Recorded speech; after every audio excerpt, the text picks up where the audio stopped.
is just a pasta base. And I'll tell you what we've got. Oil, hot pan, garlic, a lot of it.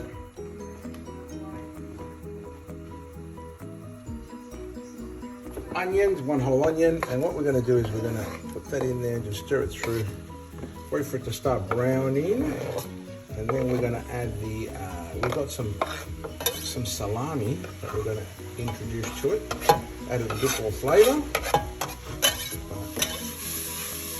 high heat, and as you can see it's starting to take a little bit of shape now. I'm going to add the carrots in next because I like my carrots to be a little bit softer. And I also need this to actually fry. So we're actually at a high heat for frying.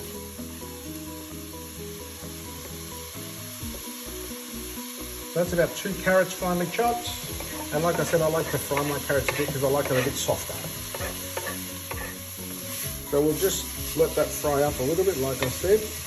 We'll give that a bit of a go. Then next I'm going to put in the salami. So this is the salami. I'm not sure what it is, Hungarian or something like that. Anyway, it's just a tasty salami. Could it be Italian? Not sure. A little bit of that, that's going to add a lot of flavour.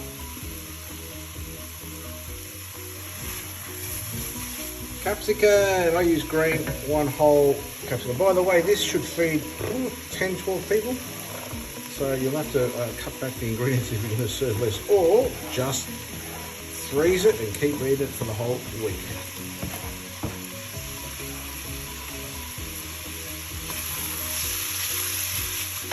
Now it's been frying for about 5 minutes. You can see the colours are changing, and now it's time to add our condiments because you want the condiments also to fry up with your ingredients. So this is, what are we using there? Cumin, teaspoon of that. Oregano, we'll get a couple of teaspoons of that in there. We have some basil. Basil strong, a little bit less of that. And Celtic salt, a little bit now and a little bit later. And what we're going to do is we're going to fry and stir this up until the flavours and smells come out. Should not take long, maybe a couple more minutes. Okay, you can now see the colours have changed. The smell and the flavours really coming out. It smells fantastic. Tomato paste, which we're also going to throw in so we can fry up for a little while too before we start the pasta, the sauce part. Okay, so we have browned some pork mince. So there's about 500 grams of pork mince there. I'm going to add that in now.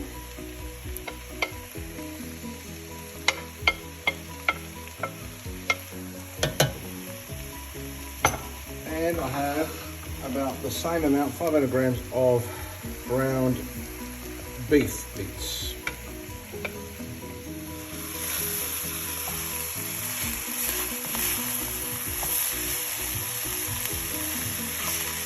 We'll just blend all that in together, give it the last fry up before we add the tomato sauce.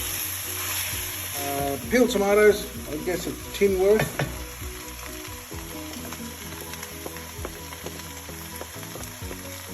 And now we are going to move from frying to simmering. So what we'll do is we'll lower the heat now to a medium heat or a lower heat for a little while. Pour some passata in. I've got a whole bottle here, 700 grams. This is a type of tomato puree.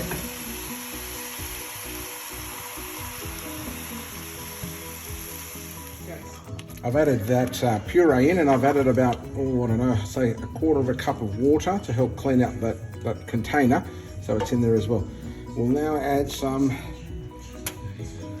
sugo sempre, which is a thicker one, and this should help thicken up their ingredients.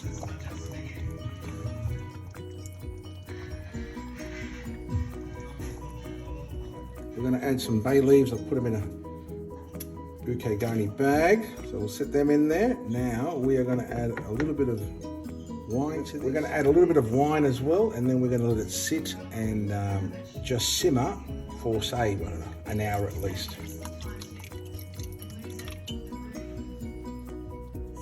And we'll be back in an hour to see how it's going. I've moved it to a lower flame. I'm going to let it sit and mijote here for about an hour.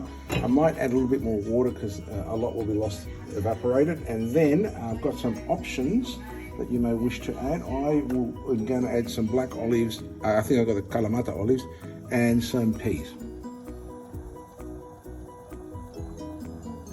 So it's been an hour. You can see that it's simmered. It's come down quite a fair bit. We're now going to add the extras. Like I said, you don't have to add these, but I do love peas in my pasta sauce. And these are just some sliced olives, which can or cannot add. I would definitely add everything I can. Now, I've got to remind you, this is not an Italian sauce because this is far greater and far more tastier than whatever you've had in the past. So now we'll let just simmer for 10 more minutes. That'll get the peas ready, and then we'll be able to dish up.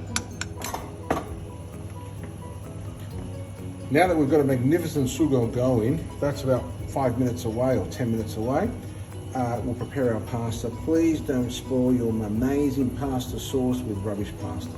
I've got here some handmade, hand-dried, hand-everything made delicious pasta from Braidwood. Get some quality stuff and use it. Rapidly boiling water, add your pasta, that's already pre-salted.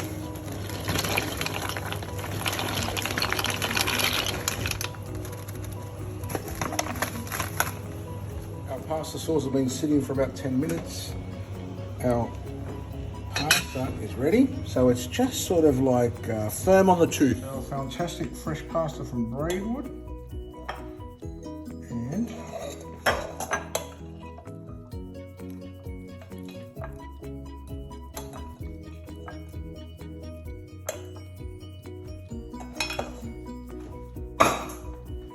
And look at this, look at our sugo.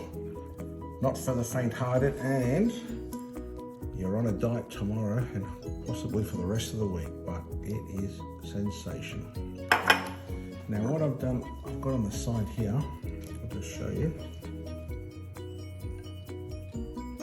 I've got gram padano shaved, not shredded, so the shaved one allows for bigger consistency, easier to see and more enjoyable to eat. Now obviously you can use parmesan as well, but the gram padano I think has more taste. Buon appetito.